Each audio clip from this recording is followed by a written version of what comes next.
Elena leaned her forehead against the passenger window, eyes drifting to the dark skies. The world was gray, swirling clouds above blocking any hint of hope or light from touching the land below or the road beneath the beat-up Chevy's wheels. Exhaustion made her head pound, but she was too tired to sleep. A gentle touch rested on her hand, and Elena flinched away as if searing pain had torn down to bone. She refused to look at her mother, but the heavy sigh from the driver's seat nearly dragged her eyes away from the despair outside anyway. "Elena, I know this isn't what you wanted," her mother began, but Elena interrupted immediately. What we wanted," her mother sighed.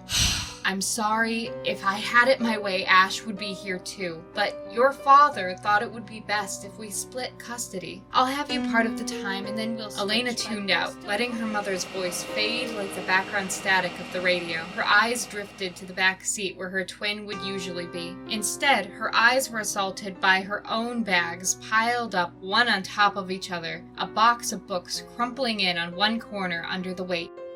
The trailer was even smaller than their old home, but she supposed that made sense. The house was for a family. This trailer was for what was left afterwards. "Elena," her mother began, but Elena turned away. Silence fell heavy between them, the breeze carrying the scent of garbage from a nearby dump. Loud, scratching metal filled the air, and a door creaked open.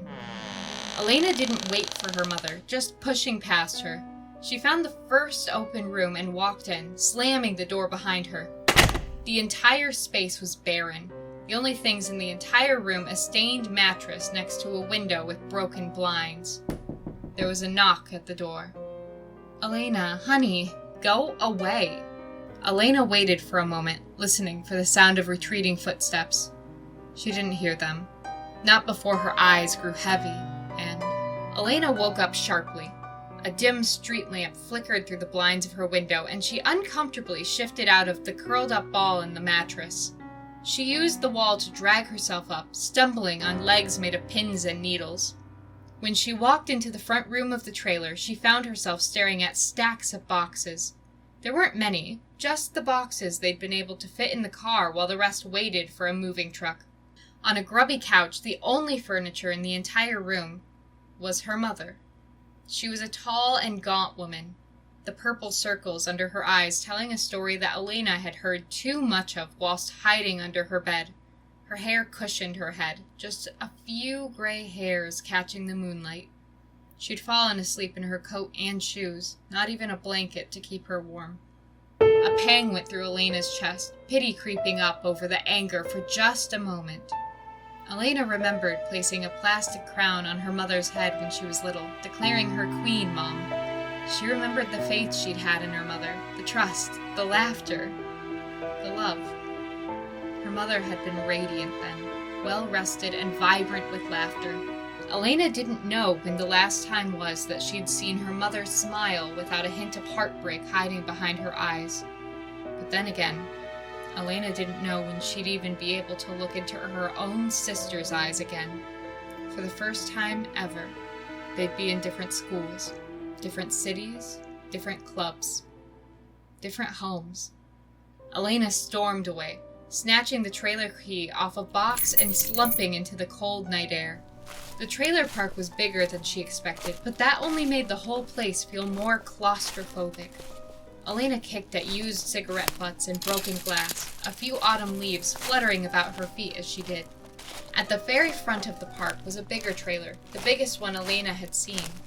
It had textured throws and tarps tossed all about it, making it feel almost like a circus tent. The different patterns seemed to invite Elena in, and her feet moved of their own accord. "I wouldn't go in there if I were you," a voice interrupted. Elena stumbled, eyes jerking to the man, except he wasn't a man. Despite being tall and slender and having a hunch in his back, he looked as young as Elena, maybe even younger. "Why shouldn't I go in?" Elena asked. "She's a demon," the boy said matter-of-factly. Elena rolled her eyes. "Uh-huh. No, she is," the boy pushed. He stepped closer, and like a dance, Elena swept backwards away from him. "My mom, she sees things, you know? She's got psychic friends, too, and they all say the same thing. That woman's not one of them. She's a demon." "And why should I trust you or your mom?" Elena demanded. "Fine, don't trust me. See what happens." Just know that I warned you." The boy turned and stomped away. Elena watched him disappear into the darkness, an inky hole growing in her chest. Her eyes flickered back to the colorful patterns and soft lights beckoning her forwards. She turned her back, for just a moment, ready to head home. But she didn't have a home, just a rinky-dinky trailer, and there was a better one behind her. Elena turned right back around, striding towards the lights as her eyes caught on a neon sign reading, "Madame Pomoma's Fortuna." Everything was so bright and captivating that she couldn't resist touching the beads hanging in front of the open door. "Why don't you come in, dearie? It's chilly out here," a woman called, her voice wobbly and soft. Hesitant, Elena wavered on the grass for a moment before stepping onto the cheap tile. Inside was bright, but not by any electricity.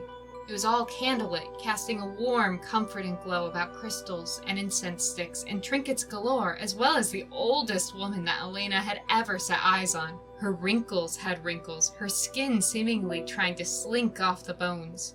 Yet her eyes were so soft that Elena found herself thinking of her grandmother. "Come in.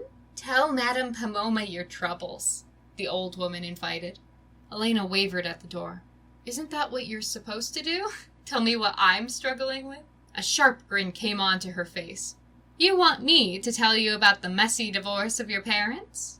About how your father kept the house and your sister and you were carted off into the middle of nowhere by your mother? About how you'll never live in the same house as your sister again?" Elena sucked in a sharp breath, sudden tears pricking at her eyes. "Oh, don't cry," Madame Pomoma said. No, don't worry, dearie. I can help you. Just sit down." Elena, on automatic, looked to her side where Ash would usually be, ready to push her forward or caution her back. The empty space made the burning in her eyes even worse, and she almost stumbled forwards. How can anyone help? I'm Madame Pomoma, and Madame Pomoma always gives you what you want. All you have to do is ask. Elena's hands twisted in her lap, the boy's words of caution ringing in her ears. But still, she whispered, "I want to live with my sister again." Madame Pomoma smiled. "And you will." Elena ran all the way home, bursting through the door far too loudly for the darkness of night. Excitement flooded her whole body, but she managed to suppress it for just a moment in hopes that she hadn't woken her mother. But her mother wasn't there. She looked through the house, yet her mother was simply gone. Elena couldn't think of any reason her mother would have left in the middle of the night, but Elena hadn't had a reason either. She sat down on the couch, waiting for her mother to return. But she didn't. Sunlight filtered through the window, and no one was there. When morning went and afternoon drifted into night, Elena pulled out her phone and ignored all the texts she'd sent to her mother to call her father. "Dad, I can't find Mom. I'm scared. I'll be there as soon as I can. Are you safe?" Elena shivered. "Yeah, I'm fine." "Okay, just stay where you are. I'm on my way." Elena hung up, ready to sit and wait, but a sudden thought hit her. Madame Pomoma, if she could help Elena live with her sister again, then surely she could help Elena find her mother. She rushed out the door, only glancing back at the barren trailer once before pushing through the streets. "Madame Pomoma," Elena called when she finally pushed through the beads blocking the doorway, but then she froze in her tracks. "Come in, dearie," her mother said, gesturing her inside. "Mom?" Elena breathed. No, it's Madame Pomoma," said her mother's lips, her mother's voice. "But I don't understand." Elena watched as her mother gave an amused laugh, standing up while wearing the old woman's clothes. "Oh, dearie. Did you think you could go back to living with your sister for free? Everything has a cost." Elena shook her head. "No, you never said you'd take my mother."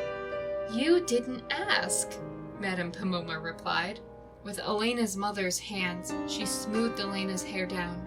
It was both familiar and so wrong. The right hands with the wrong soul. "Now you'd better hurry home. Ashley is waiting for you." And Madame Pomoma turned away from her, wearing her mother's face.